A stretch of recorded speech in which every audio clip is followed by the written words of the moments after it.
Heute bei den Lately News hat ein internationales Forscherteam bei der Untersuchung von Vulkangestein auf den Bermuda-Inseln eine bisher unbekannte Schicht der Erde entdeckt. Diese Schicht liegt anscheinend unter der äußersten Erdkruste und reicht bis zu 2900 Meter tief in das Innere der Erde. Zudem nehmen die Forscher an, dass diese Schicht von dem letzten Superkontinent der Erdgeschichte stammt.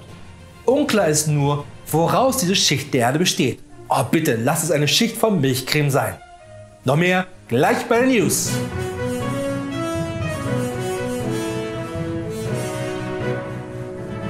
Hier ist Berlin mit der einzig wahren Nachrichtensendung dieser und der nächsten Welt. Das sind die Lately News, denn alles andere draußen sind nur Fake News. Natürlich auch heute Abend wieder mit mir, Florian Streletz, bekannt aus meinem legendären Auftritt bei der Tonight Show mit Johnny Carson, wo ich als 5. Beatle im Hintergrund die Triangel gespielt hatte.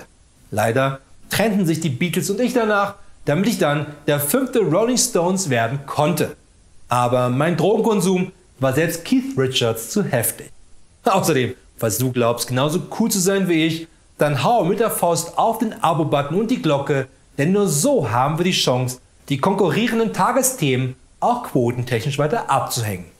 Natürlich bin ich heute wieder nicht allein im Studio, sondern auch dieses Mal werde ich unterstützt von den einzigartigen Lately News Korrespondenten aus allen Ecken der Welt. Ob aus New York, Sydney, Bielefeld oder aus Glasgow, wo gerade der berühmte Fernseh- und Michelin-Sternekoch Gordon Ramsay nach ein paar Kochstock-Fotos Ausschau hält, die er im Lockdown, seine Frau hat ihn in den Keller verbannt, dann beschimpfen kann, um nicht aus der Übung zu kommen. Außerdem gibt es nachher die einzig wahre Videospielkritik zum neuen The Legend of Zelda Skyward Sword HD, einem Action-Adventure-Videospiel von Nintendo, dessen größte Stärke es ist, ein Action-Adventure-Videospiel von Nintendo zu sein. Und das ist dann auch schon das 3. Mal, dass ich mir ein und dasselbe Spiel gekauft habe, nach dem Original 2011 auf der Wii. Dann digital auf der Wii U, verfickte Wii U, und jetzt in HD auf der Switch.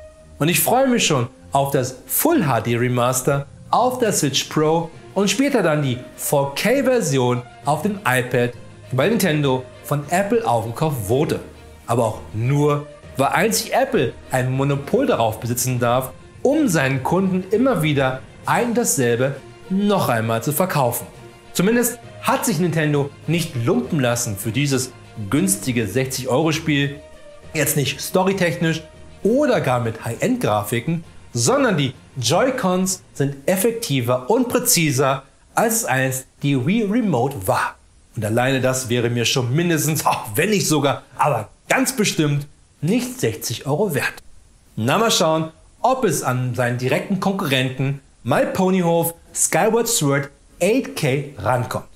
Aber kommen wir zuerst einmal zu den wichtigsten Nachrichten der Woche und fangen an mit Berlin. Schon vor vielen Jahren habe ich als Kompensation zum stressigen Job als weltbester Nachrichtensprecher mit dem Kochen angefangen. Und auch, weil ich eine Spülmaschine habe, die ohne jegliche Wertung das wichtigste Mitglied in meiner Familie ist. Noch vor meiner Playstation und der restlichen Mischpoke. Dementsprechend kann ich rumsauen, wie ich will beim Kochen. Danach kommt alles in die Spülmaschine und fertig ist die Laube. Sicherlich war es anfangs schwer, das Kochfeld meines Herdes in die Spülmaschine zu bekommen, aber nach ein paar Kurzschlüssen und gestorbenen Elektrikern läuft es heute schon ganz gut.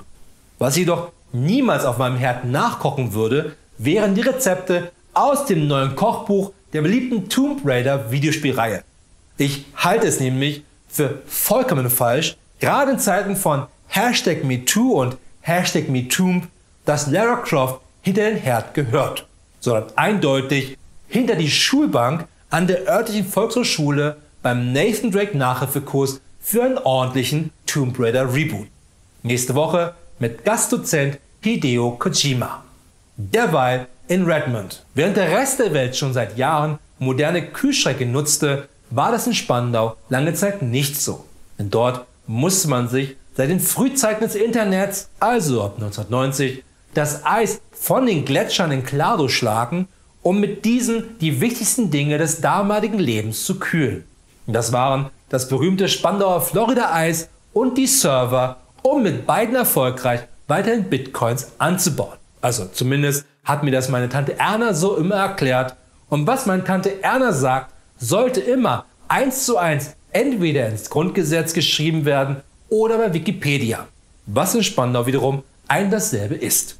Allerdings hat nun Microsoft angekündigt, selber einen eigenen Mini-Kühlschrank zu verkaufen, natürlich im Xbox Series X Design. Und ich warte jetzt schon auf die ersten erbosten E-Mails an Microsoft, dass der Mini-Xbox Series Kühlschrank bei Call of Duty auch nicht die 60 Frames per Second schafft. Nicht wie der von Samsung. Und noch zum Abschluss die Lately News Videospielkritik der Woche mit dem neuen The Legend of Zelda Skyward Sword HD für alle aktuellen Konsolen wie dem Sega Mega Drive. Es hat sich gezeigt, dass das Failing Legend of Zelda nur vollgestopft ist mit Fake Zeldas. In einem meiner vielen Berufe zuvor habe ich ferne Länder bereist, Schalterrätsel gelöst und war immer auf der Suche nach Prinzessin Zelda.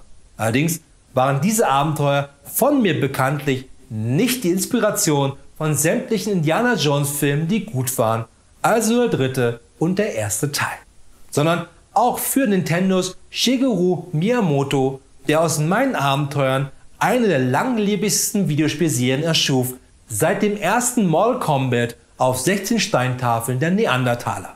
Das war deren 16-Bit.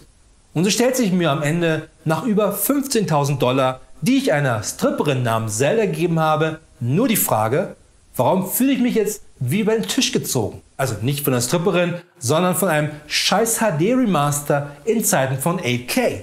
Deshalb sei gewarnt, Legend of Zelda, nur 7 von 10 dunkelgelben Lately Fake Bugs an dich und du gehst zurück in die Produktionshölle, bis du auf 8K hochgerendert worden bist. Also bis ungefähr 2500 und damit immer noch vom Release von Half-Life 3. Das waren die Lately News. Wir sehen uns wieder am Montag. Und nicht vergessen, alles andere da draußen sind nur Fake News.